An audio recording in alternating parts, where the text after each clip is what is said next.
Mark 85. Built as the final evolution of Iron Man technology, the Mark 85 combined everything Tony Stark had learned into his most advanced armor. Using perfected nanotechnology, it could instantly create weapons, shields, and tools while adapting to any situation. Its greatest test came in Avengers Endgame, when Tony used the suit to wield the Infinity Stones and defeat Thanos, sacrificing himself to save the universe. The Mark 85 represented the peak of Tony's journey. But reaching this level of technology started with a much simpler armor that turned him into Iron Man. Mark III, classic red and gold armor. The Mark III transformed Tony's crude escape armor into the first true Iron Man suit, built to take the fight to his enemies instead of simply surviving them. A gold titanium alloy solved the icing problem, while upgraded repulsors, stronger armor, and stable flight turned it into a dependable combat machine. In Iron Man, the iconic red and gold armor made its unforgettable debut before defeating Obadiah Stane's Ironmonger. More than just a new look, the Mark III proved Iron Man was here to stay. The next leap came from an unexpected breakthrough, when a new arc reactor changed what Tony's armor could become. Mark VI, triangular arc reactor armor. A newly discovered element gave Tony a cleaner, more powerful arc reactor, and the Mark VI became the first suit built around it. The iconic triangular arc reactor, stronger repulsors, and wrist-mounted lasers gave Iron Man greater firepower without sacrificing speed. In Iron Man 2, the suit battled Ivan Vanko alongside War Machine before destroying the Hammer Drone army. The Mark VI proved that every breakthrough began with better technology, not just stronger armor. That lesson soon inspired Tony's boldest innovation yet, an armor that could fly to him wherever he was. Mark VII, Battle of New York armor. The Battle of New York demanded an armor that could reach Tony in seconds. The Mark VII answered with a revolutionary remote deployment system, assembling around him even in mid-air. Heavier weapons, stronger armor, and improved mobility made it one of Iron Man's most battle-ready suits. In the Avengers, it famously locked onto Tony as he fell from Stark Tower before helping bring down a massive Chitauri Leviathan.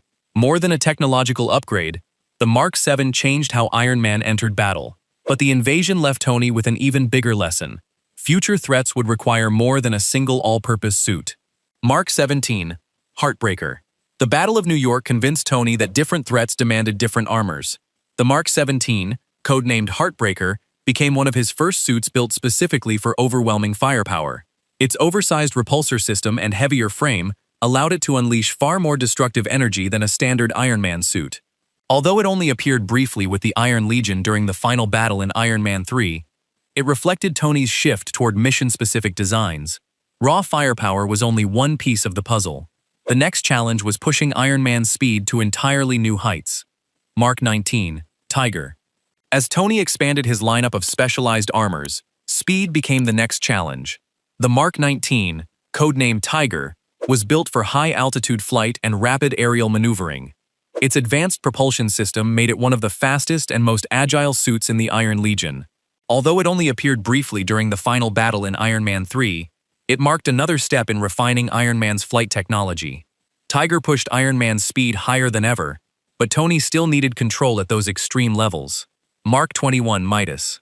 The Mark 21 Midas focused on making supersonic flight more stable and practical. Refined propulsion systems gave Tony better control at extreme speeds, proving that faster flight could also be more reliable.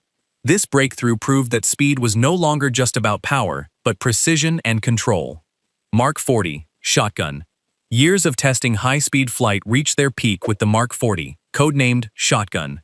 Built for rapid deployment and extreme velocity, it became Tony's fastest armor, capable of reaching hypersonic speeds within seconds.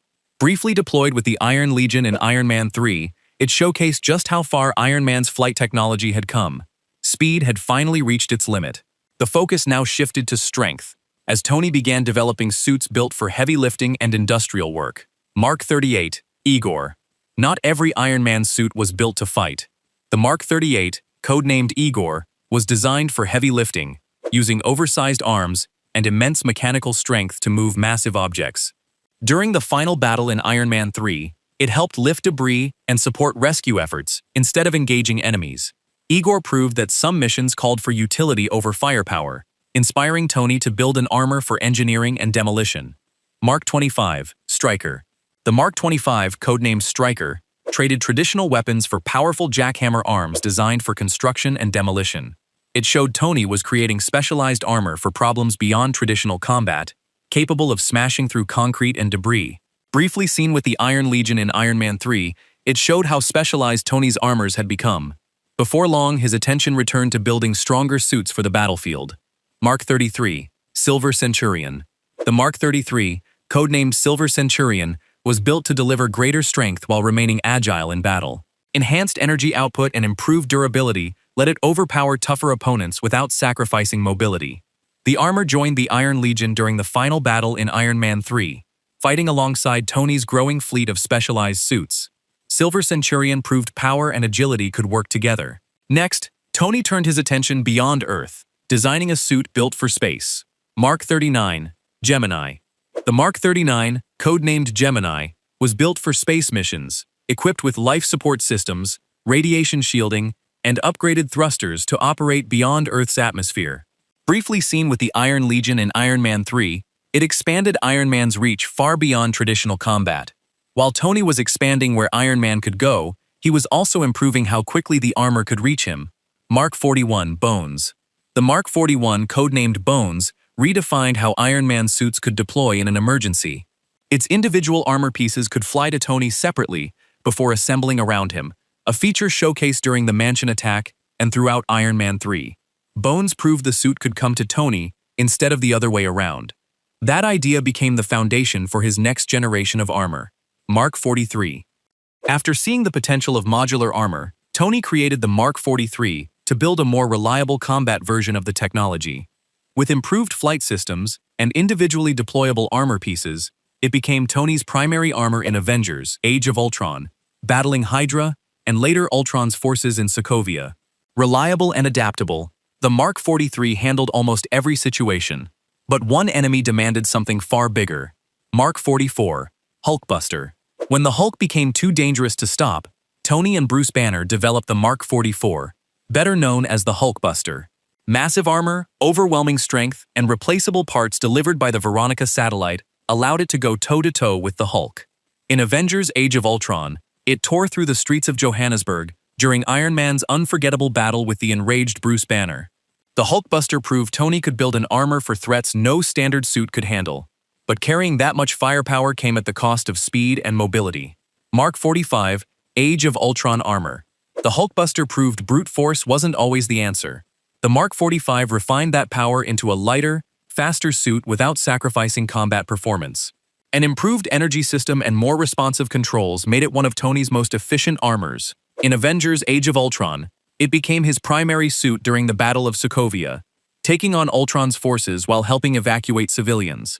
The Mark 45 proved Iron Man no longer had to choose between power and mobility.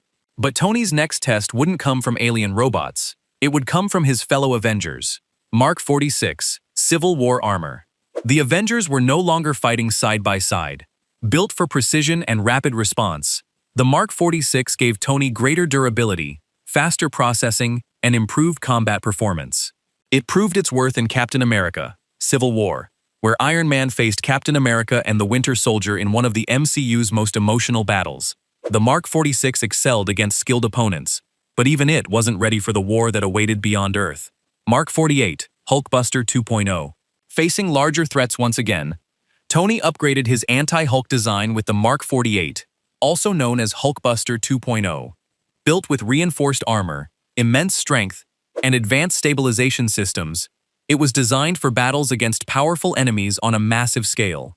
In Avengers Infinity War, Bruce Banner piloted the suit to fight the Outriders during the Battle of Wakanda.